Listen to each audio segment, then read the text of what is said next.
Welcome to the Startup Success Podcast for people interested in making useful and valuable software companies.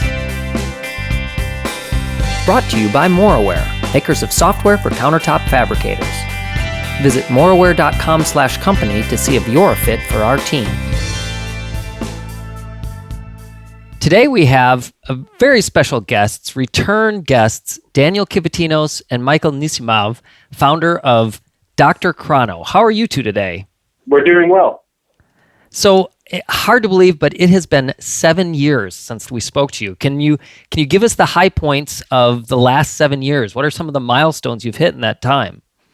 Sure. So it's been a long journey. I think we talked to you right when we were starting drchrono. I think so, yeah. Before we took any venture backing. And, in that time, we've raised a little bit over $8 million in venture capital. We did the very prestigious Y Combinator incubator program back in 2011. Nice. We're the first healthcare company to ever pass through there. And I think we've definitely evolved our business in many ways. Today at drchrono, the way we understand our business is there's three major components. The first is really focusing on mobile and healthcare and giving great mobile tools to doctors.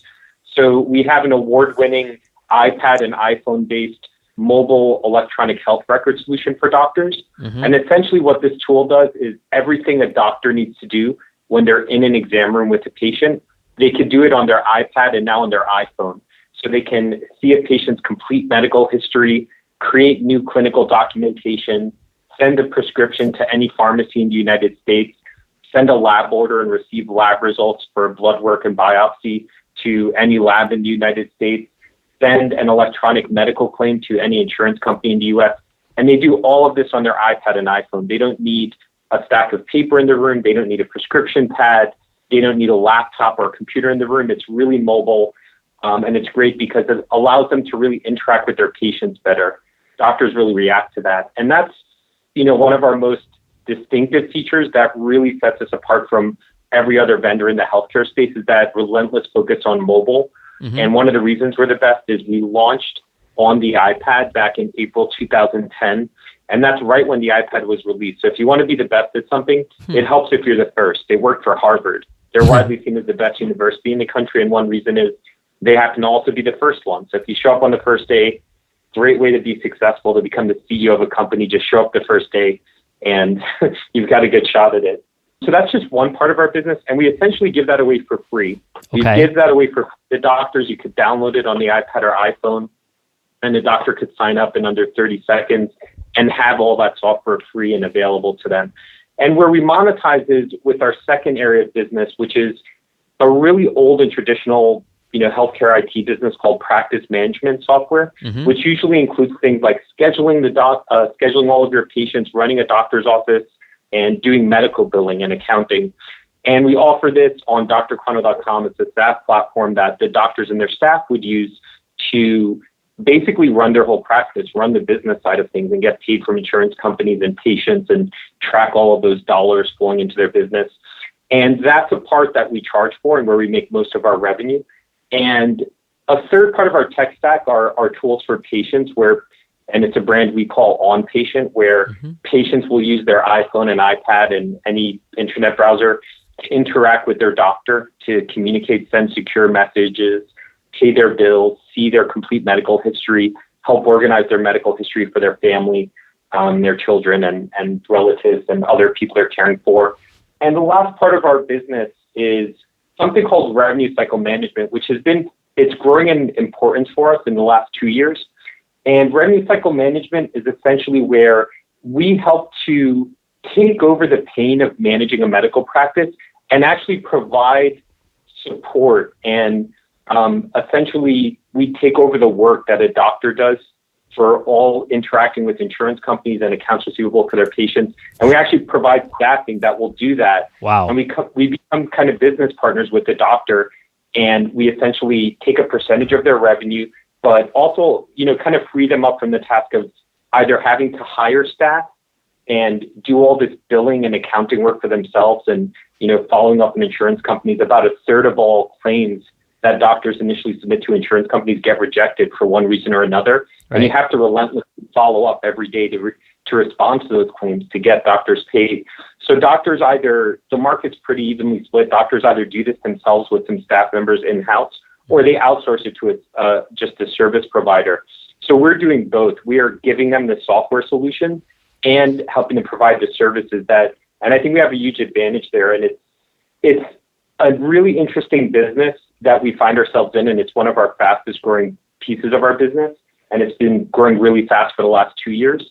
And I think one of the reasons it's so interesting is that part of the business is not a tech business traditionally. That's a business that's a heavy staff business. Like, there are giant outsourced companies that they kind of like throw human beings at this problem, just assign, thousands and thousands of human beings to do all of this grunt work and paperwork. And we're trying to make it a technology problem and, come up with automations and software that will, if not completely replace the human beings that are doing this, have it so that much fewer people can do this and have a much greater force multiplier, much bigger lever with technology, so that one person could do the work that 10 used to be doing, and just replacing phone calls, replacing paperwork. So, we've really evolved from, I think we've spoken with you twice, actually. Once when we started the company. I think we spoke again after we did Y Combinator briefly. Okay, that's so. Right. Yeah, so I think, we've definitely come a long way. I think even at the last stopping point in 2011, which was still almost 5 years ago, the last time we chatted, we really went from this really cool app that was like, a mobile iPad EHR that was really hot because it was kind of the new thing, where we've really evolved and grown out of that app business to be a real fully featured platform, all the way from, this great app, which was a killer feature. Like, we'll win over customers, and it really sets us apart to have this killer app on the iPad that makes the doctor look good. It makes them really more productive and better able to interact with their patients. But we really expanded to be a complete platform for doctors, where they have this great point of care tool, but then we take over their business, give them software to help them make more money and run, do a lot of heavy lifting in their business, and all the way going even further, really leaning in with our customers and becoming a business partner with them, saying, hey, we are only going to get paid when you get paid by all these insurance companies that could be cagey and difficult to deal with. So we've really grown up a lot as a business, going from kind of a small tech-focused app company to a really much broader service provider company that really, for doctors, we can really run their whole practice. It's kind of a medical practice tech solution and service solution in a box, where the doctors can really focus on their patients and practicing medicine. And we really take care of a lot of the business and tech teams for them. And it's a much better business. The more pain you solve for your customers, the more revenue that's in it. Doctors are willing to pay more because we're doing so much more for them. And I think what I've really found over the last few years is that there's definitely a really strong alignment with there. We've done a lot of experiments to see where the most value is for our customers. And this is one where the technology and service model really merges, where, the doctor's clinical notes on the iPad directly flow into the back end. So there's a really good reason that we're doing both. It's not that we just did two random things. They really have this kind of organic flow that has a real, real dependence on each other, and actually like 2 + 2 = 10, where because we're doing both of those things for a doctor, that's not normally happening in the rest of the industry. So because we're doing their front-end technology solution and their back office, we're able to give them a much bigger productivity boost because we have that full picture of what's going on with them. So it's kind of natural that we're doing these services on top of our tech. When you started out 7 years ago, or even when we last talked 5 years ago, were the service part of things on your roadmap, or did you just kind of evolve there? Yeah, I think they were not on our roadmap at all. Wow. It was one experiment out of maybe 10 different ones we did, where we tried to have different products and different service offerings to doctors. And I think we started doing it around 2012. We launched a pilot program and onboarded a few customers. And we really learned a lot. I think in the last 2 years, that business has really grown a lot. And we'll see that an average customer on our services business produces 10 times the revenue of a customer just on our software business. Wow. And that's what we look at today and realize, like, that's a big part of the future, where we're doing more work for it. It has a slightly worse margin, but there's just 10 times more revenue, so a lot more profit. And as we look at it in the long term and kind of the vision we would maybe pitch to, employees and even to investors is that, in the long term, our technology kind of values and our skills as a technologist and as a technology company, we're going to turn the services business into a software business and get the kind of margins you see from a software business, which is really attractive. So yeah, it's go ahead. A quick question here. I mean, when I hear experiment, I think lean startup methodology. Is that those 10 experiments that you ran, and this one being, the services being the most successful, was that something you learned at Y Combinator or something you just decided to go for? I mean, what's the context for that? Yeah, I think it's a tactic we learned at Y Combinator. And I think there's a really great thing about being a venture-backed company where, and I think it comes directly from Paul Graham at Y Combinator, who often writes, initially the greatest startups in the world look like a single feature. And even said, Microsoft initially looked like, a basic compiler company, but they grew into a lot more from that. And I think it followed that model.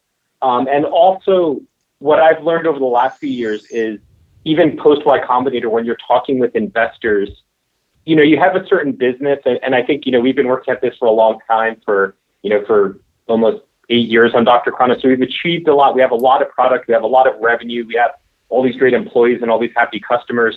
So you really want to when you're talking to investors, pitch them on, hey, look at all this great stuff we've accomplished.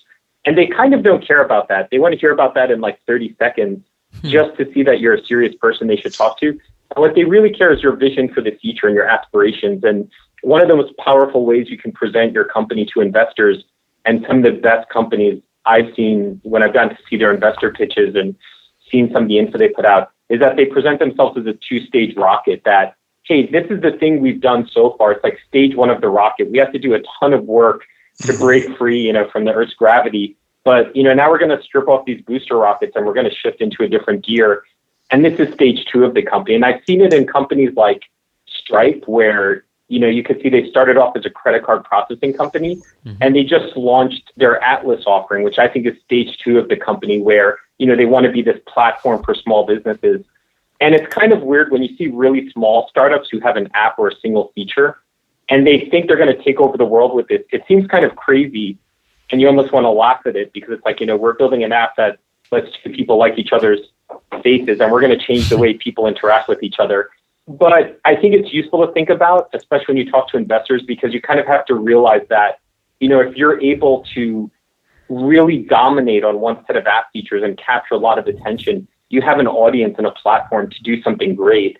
And I think some of the best companies, they're always thinking about that. And I think it does change because, you might think you're doing something now that's making revenue and building product and you should keep doing it. But there's kind of an end game you're working towards where, as the business changes, there could be different outcomes that become really powerful. And it's a useful thought exercise. It's kind of, the strategy and planning is often invaluable, even if you throw them away when you go out to execute that. Thinking about your business, knowing your industry, knowing where there could be money, you really have to be open to changing the game plan based on so many variables that are in and out of your control, based on execution and how the market looks. So I definitely think, in every investor pitch, you're always kind of pitching this 2-stage rocket. Hey, this is what we're doing today. And we're about to, pour all this, gasoline on this burning hockey stick of growth and take the company in this direction. And I think it's really valuable. It's a really valuable way for anyone to think about their business that, we've accomplished so much today, but there's so much more we can accomplish in the future.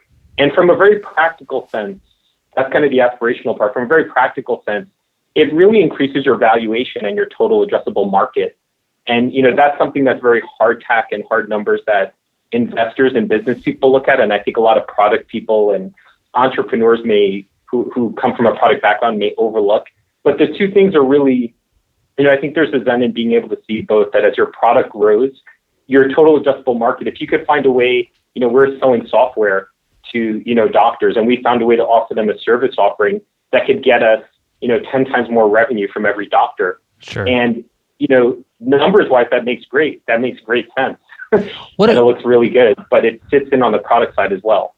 So what about competition? Do you care about your competition, or do you only focus on your customers? And in terms of competition, I think of kind of an old guard of stodgy healthcare software providers.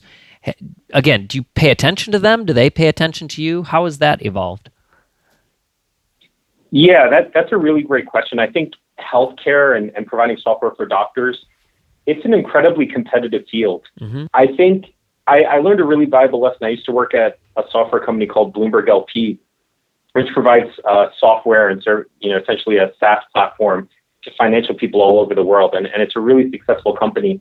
And one of their values they had there from their founder, Michael Bloomberg, was that this is something at least they told me when I was there, is that, you never look at the competition because they're just kind of, they did their best to go out and listen to the customers and build a product. Right. And if you just copied your competition, they may not have listened to the customer very well. So you should really go out there and talk to the customer yourself directly. And you'll find, that your competition didn't get the story 100% correct. That's why there's room for competition. So I would say, unfortunately, the bar in healthcare software was incredibly low. They're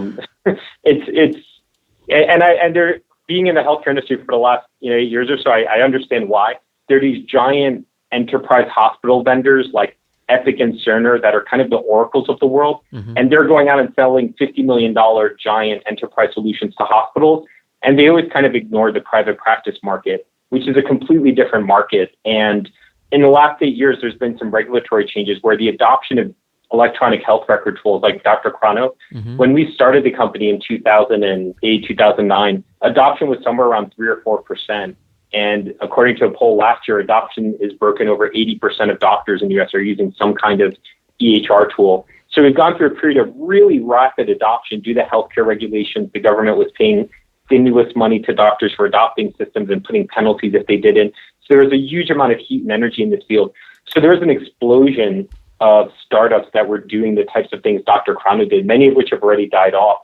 So there's, so in our market, and I think there's other markets similar, there are these giant enterprise vendors that were, have been around for decades, and their products aren't very good, but that's normal for enterprise software. They're able to, their actual product magic is in being able to sell to and service a giant, multi-thousand person organization. Their product itself, the end users often hate it, but the magic is in somehow they close that sale and are keeping it alive. So is that just a different customer? I mean, you said you're going after more of the, is it fair to say smaller practices or just a different part of the practice? Yeah, exactly right. So we're targeting ambulatory practices, which are all of the healthcare practices outside of hospitals. Oh, okay. Cool. So anyone who's not in a hospital, we're targeting them. And it's a really long tail market. Okay. About 80% of the medical practices outside of hospitals are smaller 1 to 10 doctor providers. So those are really selling the SMBs. And if you're great at selling to a 10,000 person hospital, you could be terrible at selling to a 10 doctor medical practice with 20 staff members because their needs are so different. And I do think the model I always like to look at is Oracle CRM versus Salesforce. When I was at Y Combinator, Mark Benioff, the CEO and founder of Salesforce, talked there, and he gave a dinner session. And one of the things he told us was that, Oracle used to have a saying when, hey, if you encounter a sales organization with fewer than 30 people, run, don't walk away from them, run away. And Salesforce, when they were selling, they were really one of the first SaaS providers. They started selling in the 90s, and those are the only people they could sell to. They couldn't compete with Oracle and sell to a 10,000 person company. If you were a 5-person sales shop, they were the only game in town, and they were so happy to have you because they could sell to you and learn from you, and you would be happy with a product that changed every day. And you could actually give them feedback, and they'd listen to it, and you'd see the software change to help meet your needs better. And I think that's very much the way the market looks to me now. We're selling to smaller 1 to 20 doctor organizations, and we've seen some of them grow to become, some of our largest customers have hundreds of users in, 8 different states, and they started as small orgs with us and grew. So we're seeing great change there, and I think our long-term aspirations is to move up market. I think there's multiple billion-dollar companies to build just selling to ambulatory practices, and that's our goal for the next 5 years. But in the long run, I see just how Salesforce, they started with those small 1-5 salesperson shops, and now they're selling to, the majority of the Fortune 500, and have kind of crushed Oracle in the CRM business, even at the higher end. Oracle, I was just reading today, Oracle finally bought a cloud computing company, but they were kind of the big iron, server on-premises vendor. And they're still a really successful company. It's just that they've kind of had their future growth eaten into by this new multi-billion-dollar company, Salesforce. And I see that happening in the healthcare space, whether it's drchrono and other vendors like us that are more, SaaS-centered, mobile-focused vendors. And I think we've seen it in multiple markets. And just taking a step back, I think, with competition, it's always good to be aware, but kind of my values that I learned at Bloomberg and I still hold today are that, your competition will never get it 100% right. Unfortunately, you will never get it 100% right. So, always focusing on the customer is one of the most valuable things. And they'll tell you what your competitors are doing well and what they're doing poorly. And they'll do that through the sales cycle. They'll do it when they're using your product and ask for enhancements. They'll say, hey, this other vendor may do it better, or you're kicking these guys' butts in mobile. And they'll even tell you when they leave your platform, unfortunately. When a customer turns and goes to another customer, they're kind of voting with their feet. And if you see that you're losing all of your, even if you don't have high churn issues and have a lot of customers leaving, if you see, really look at who your customers go to when they leave you, it tells you a lot about them, about the competitor, about yourself. And it's one of those ugly parts of the business that a lot of product people don't like looking at, but it's always valuable to look at that input and see if you have one vendor who's really up and coming. It is good to identify them and say, hey, why are we losing customers to this vendor? And how could we do better? Can I jump in on that and say another place is, I get the impression that some of your customers could also be lost by becoming part of a bigger practice. Now, does your services work help? It seems to me when you told me about making it easier for them to focus on their practice, that also gives them the alternative to avoid having to join one of these large hospital-associated firms, which seems to me the other big alternative for them. Is that true? And if so, then you're also kind of putting a moat against that trend. Am I getting that right, or is that just not quite how the industry works? Yeah, I think it's spot on. We haven't seen a huge amount of providers leaving private practice to go to larger groups. It's definitely a trend in the market. Right. But I think it's a pendulum that swings both ways, where there's tons of doctors who leave hospitals and larger groups and, want that personal experience. They want to be an entrepreneur themselves and have more say over the kind of healthcare they give their patients. But I think you're 100% right. If we, a large part of churn for any SaaS business will unfortunately be when your customer goes out of business, and whether that's, they had to shut their business down or their business gets acquired by a larger company. It's kind of, natural churn that happens. And any small business, if there's a 2-doctor practice and one of those doctors leaves the practice, all of a sudden their revenue was slashed in half and their expenses are doubled. It's really hard to operate a business when that happens. So if you can help your customers be more successful and be more profitable, I think, as an entrepreneur, I really identify with all the doctors running their own practices that they want to be independent. And I think even as, another solution to that problem is to sell to larger practices. Like if you have these doctors who loved using you at smaller practices, their practices may grow to become a 100-doctor practice, and they'll bring your product along for that wonderful journey. Or even if they become a member of a new org, if they really loved your product, they'll become an advocate. You'll have an agent inside this larger org that's going to try and, one of the first things hopefully they'll do, and we've had users this passionate, is, how do I get this new practice? I hate the other software they're on. How do I get them using drchrono? And that's something you strive to do with your product and experience to make your customers huge advocates of you. And you'd almost want that trend to accelerate so we could sell into larger groups. That's awesome. Speaking of customers, you mentioned before that you actually now have a patient-facing side to your business. In other words, you're actually providing the patients of your main customers with information that they could not get before. I really appreciate that because I am in a large HMO and they're using Windows 98. Need I say more? So I'm curious, how much of that is a competitive advantage for your primary customers there? So this is Daniel talking. It is a huge advantage. So we sort of see the doctor as the primary customer, but who pays the doctor? It's the patient. If the patient continually comes back to the physician and they have a good experience, then we're doing our job. Now, when anybody goes to the doctor, they really want to get access to everything that the doctor had given them, whether it be the patient education material or the bill or what prescription drugs they're on or what labs have been taken. You want all of that data. It's your data. So part of, I would say, our company culture is to allow the patient to get access to that data.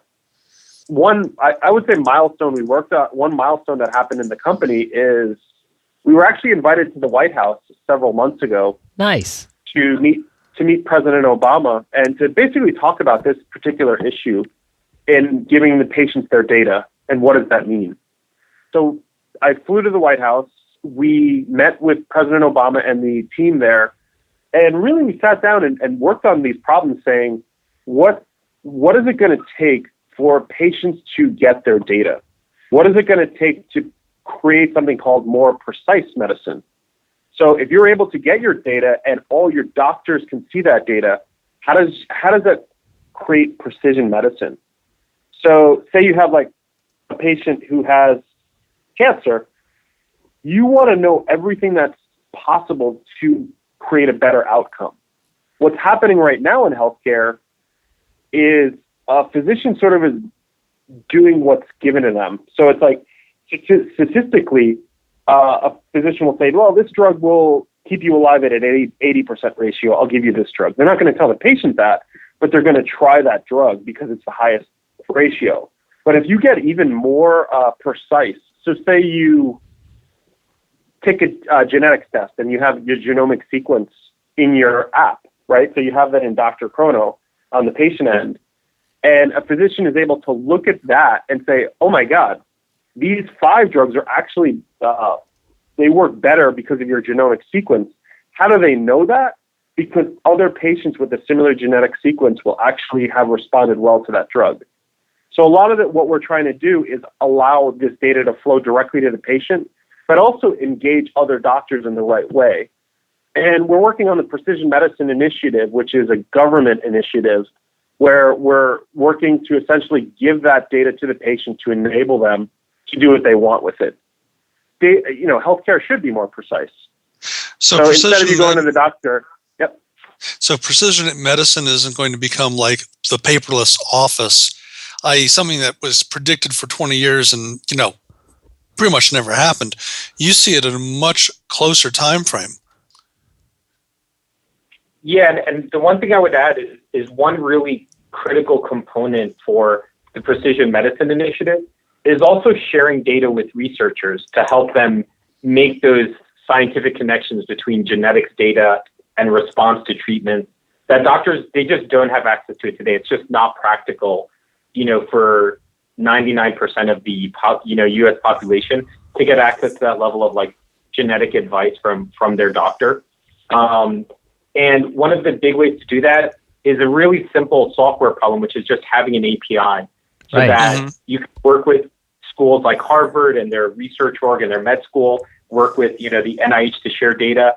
And actually one of our big contributions to the Think for Science and the Precision Medicine Initiative is to just have a standard API that all of the EHRs, all of the electronic health records like us can follow. And it's a very competitive market, with lots of different vendors, and you have big billion-dollar vendors.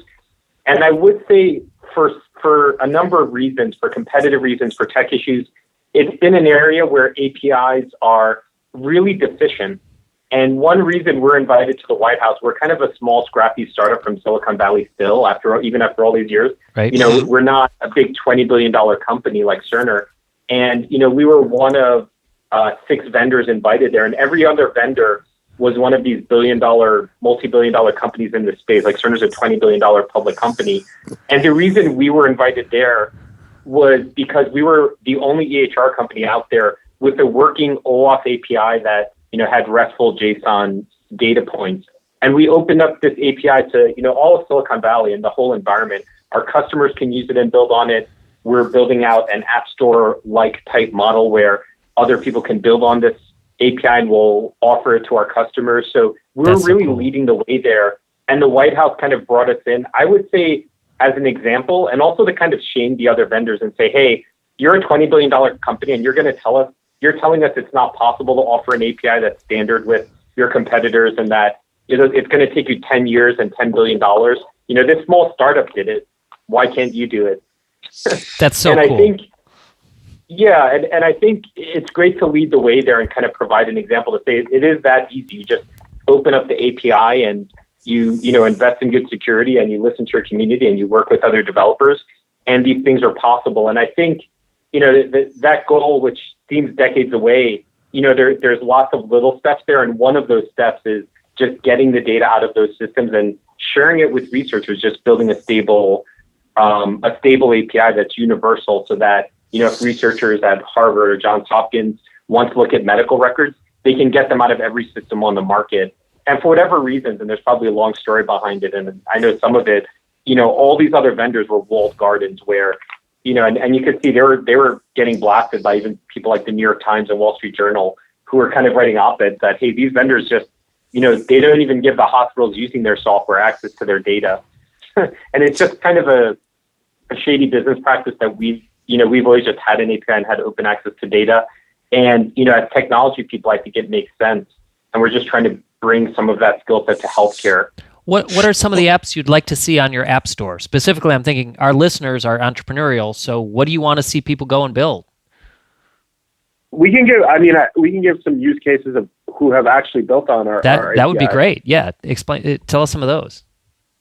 So one unique one is Wink Health. They actually ship sleep apnea machines to people's houses, people's homes to actually do the diagnosis at home instead of going to a sleep clinic. Another vendor is a company called QDoctor. This company actually auto rebooks appointments. If a patient calls and cancels an appointment, it'll text out 20, 30, 40 other patients. Whoever responds first gets that appointment. The appointment is filled. And I'd say That's two of great. our largest and most successful partners who've built on our API and we sell into our customers are ZocDoc and DemandForce. Talk about who they are. Yeah, ZocDoc, a lot of consumers may think of them as an online appointment booking site. Right. That's available in a lot of major cities. But really to a doctor, the doctors actually pay for the service because it's really a very powerful marketing tool for them that helps them get new patients.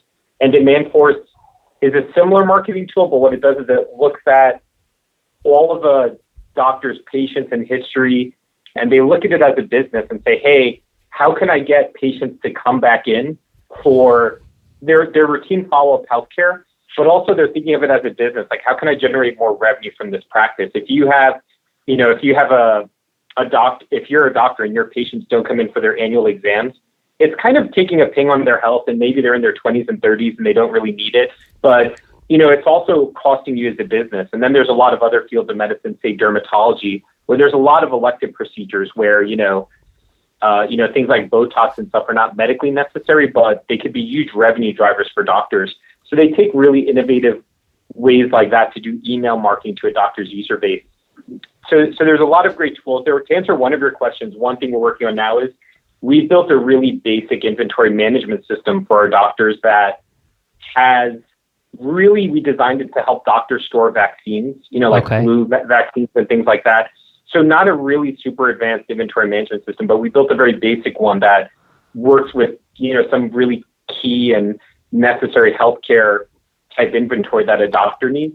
And we're getting requests from a lot of doctors who need a more advanced inventory management. So that's actually an API partner where we actually are actively going out and working with inventory management companies to build on our API as well. We don't just wait for people to kind of passively come to us. So we also look for, what That's other great. startups, what other existing tech companies can we work with so that, in a sense, we want to stop having to build everything from our customers. If we have a great app partner who does good work, it saves us from having to, we hear all day from customers asking for, more advanced features. And if we could find an app partner who builds on our platform, it makes us really happy because it's less work for us. Well, that's an excellent point because you're going to hear those phone calls ringing as people listen to the show. I got another quick question for you. Apple Watch, fad or actual future, actual piece of things? And, specifically, what you're doing with the Apple Watch, but specifically also ResearchKit and CareKit from Apple. Can you talk to us about that a bit? Yeah, so there's this whole movement towards wearables that's happening in healthcare.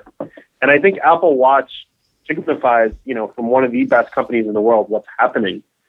And from the physician standpoint, we actually built an app specifically for them to give them insights into what's happening in their practice very quickly. We do a lot of testing at our office, and I gauge what products people are using and continually using. I'm looking at my co-founder right now, Michael, and he's wearing his Apple Watch. I continually wear my Apple Watch. So I think it's a long-term investment. And I think it's something that is going to change the game over time. If you think about the device, does it make people more healthy? Yes, it makes you almost feel more accountable for your health. So you look at your steps, you look at what's happening. It gives you glances about what's happening in your day. I think what Apple did was really well defined. They made it a good watch, first and foremost. So if you look at your calendar on the watch, it's amazing.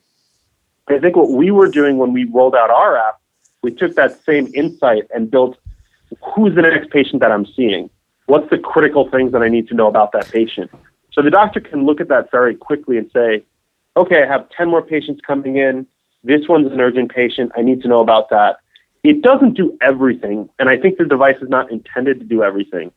But the fact that I'm still wearing mine, the fact that my co-founder is still wearing his, it's not just a fad.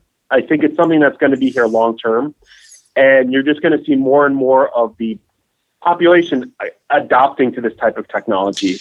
I walk around and see people with. Well, and what do you think of CareKit especially? I mean, that sounds really in your neighborhood. Let me put it that way. As something that you might get into or might not get into. I mean, I'm assuming you've evaluated it to some extent. What do you think of it? Does it present opportunities for patients and, by the way, entrepreneurs? I'm not really familiar with CareKit, so I'm only peripherally aware of it. So it definitely sounds like an interesting project. I know it's about providing an open platform for sharing healthcare data, and it's definitely something we'll look into and research more and work on. I'm sorry I can't give a better answer. So that's okay. We'll have to have you back. We'll have to have you back here and see what's new. Let's wrap up with one interview. Let's wrap up with one little exercise. Imagine, if you will, that you have a little time machine watch on your arm and you can talk into it and you can tell your selves 7 years ago at the beginning of this whole process some little bit of information that you wish you'd known then that you sure as hell now know. What would it be? Okay, let's unwrap that. That's a really good question. I would say I could give two kinds of answers. I mean, I think go for it. This is something I've felt for the last few years. I feel like every 6 months or so, I think there's kind of this Moore's law of being an entrepreneur where, especially for early startups, like you learn so much so quickly that every 6 months I felt that if I look back at myself 6 months ago, I'm kind of embarrassed by how naive I was and how little I knew. That's awesome. I literally felt like my knowledge was doubling every 6 months. And I look back and I'm like, I can't believe I negotiated this contract this way, or I can't believe I hired this employee, or, so I think there's all sorts of practical things you learn when you become a more seasoned entrepreneur where you just kind of become battle tested and learn a lot of experience. So it's, I would want to send, probably write a short business book and send it to myself and say, here's all the mistakes you're going to make over the next 7 years. But I don't think, if I had avoided those, I would have made other ones, and I'm sure I'll make more mistakes in the future. So there's all sorts of practical things. I would say in a really big picture way, I think the one thing that I would really focus on it, and this is really thinking long-term, is that the number one factor that determines the success of an entrepreneur is their ability to stick with things through adversity. And, I think if you're the kind of person who's tough enough that you could get up every morning and go into your startup and go into your company and kind of get punched in the face a few times. And that's what it feels like sometimes emotionally, where when there's ups and downs, like it really feels like somebody's punching you in the face. The world doesn't want to change. You're trying to change it, and it's kind of punching you in the face to get you to stop. So if you're really just persistent and never give up, you will be successful, and it's going to take a long time. So be patient, and also don't burn yourself out. Don't, there's all these sprint milestones like, hey, we've got to close this deal. We've got to get this release out. Let's, all hands on deck. We're coming in weekends. We're working late hours and having dinner in the office. And there's those sprint times, but it's also important to just, have a pace where you could do your startup for 10 years and, be happy with your life, not miserable, and feel good about it. So I would say that maybe the one piece of advice that I think is pretty universal is just really don't ever give up and really focus, no matter how bad the ups and downs are, just stick with it and you will be successful. That's pretty good advice. I think also when there are stressful times, not to stress out too much about things, because sometimes they're a lot smaller than you actually realize over time. Yeah, I think one piece of advice as well, like an old adage, I actually don't know where it's from, but it's saying that things are never as bad as they seem, and they're also never as good as they seem. Right. I think that might also sum it up, because sometimes you're going through a crisis and you're like, this is the worst thing that ever happened. And from Ben Horowitz's book, The Hard Thing About Hard Things, there are these whiffio moments, we're fucked, it's over moments where you just think it's all done. Like we're just going to all go home and we're not going to be here tomorrow. And once you've survived like 5 or 6 of those, and I think we've, survived about that many, you realize to put them in perspective. And also when things feel super good, when you think you're on top of the world, it also is good to remember that adage so you don't become really arrogant and just think like, hey, we're the best people in the world because things are going well. You should be very humble and realize something could happen at any moment. Something could happen in an hour or tomorrow or a month from now that will really humble me and put me back in one of these whiffio moments where things all seem lost. So I think remembering that, hey, when things are really terrible, they're not that bad. And also when things seem really amazing, be humble and kind of treat other people really well, because tomorrow, you may be very humbled and need to go to people for help. So don't, and it's easy when you're very arrogant and you think you have the upper hand against, just anyone, your investors or even other companies. Like, you should never be a jerk to them. Those things will always haunt you and come back. And there will be one time in the future where you're going to be going to that person hand in hand asking for their help. So don't ever be a jerk to them. Always try and treat people well. So just to kind of round out my adage and maybe incorporate Dan's. Go ahead. Sorry. I also think just trusting your gut and being more vocal about it. So when you have an instinct about something maybe being wrong, just at least verbalizing that to the team and letting them know. I think that's critical for everyone here, and it creates a good culture. Yeah, and I would just to tell one kind of funny anecdote about that Dan said. Sometimes when you're hiring people, you may not hire someone who's good. You may hire someone that for whatever reason they really don't work out, and you look back and you think, God, I wish I didn't hire that person. And me and Dan, we take hiring really seriously. We interview every single employee that we let into the company. And whenever we've had an employee who kind of hasn't worked out, and you kind of look back and say, what lessons can we learn? There'll often be times where me and Dan are just chatting about it, and we're like, I had saw this really bad red flag during the interview, but I didn't say anything. And the other person's like, why the heck didn't you say anything? And it's like, well, you just kind of learn to trust yourself to say something and bring those objections out into the open. So it's really important, because you never want to feel that way when, it's like, well, why didn't you say something 2 years ago or 6 months ago or a month ago when you knew there was this horrible feeling? Like, say something next time. You don't have to say it in front of them, but, let's go for a walk to Starbucks and get a coffee, and you could share why you have a bad feeling about stuff, whether it's a person or a business deal. Yep. And you just kind of learn to trust that. And I think everyone kind of has this feeling of, hey, when I sit in a room with this person, it's not the kind of person I want to be. But it's also being every day product. at work. It's not just people. It's also product. Like the API, when we first started this, I had a really strong inkling. We need to do something about this. I don't want to be one of these other vendors who locks their data in. Right. And you get a lot of these insights in your gut, and you can't really explain it, but you just kind of push forward. And sometimes you go against that, and that at least vocalize it to the team and let them know what you're thinking and why you're thinking it. Because if there's a good product out there and you don't say anything, you're going to miss it. That's really interesting. And it goes with people, ideas, products, everything that's out there.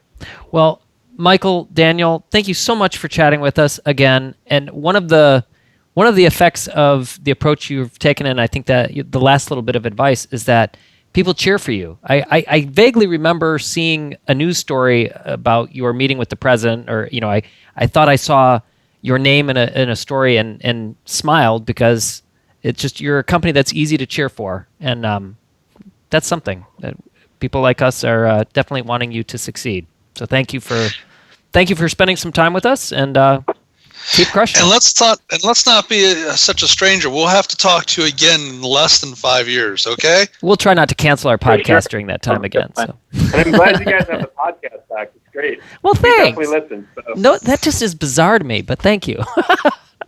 I appreciate it. All right, guys. We'll talk to you more soon. Thank you. Okay. Thanks. Bye, Bye-bye. Thanks for listening to the Startup Success Podcast with Bob Walsh and Patrick Foley. Be sure to subscribe to the show on iTunes, like our Facebook page, and follow us on Twitter. And then go build a useful and valuable software company.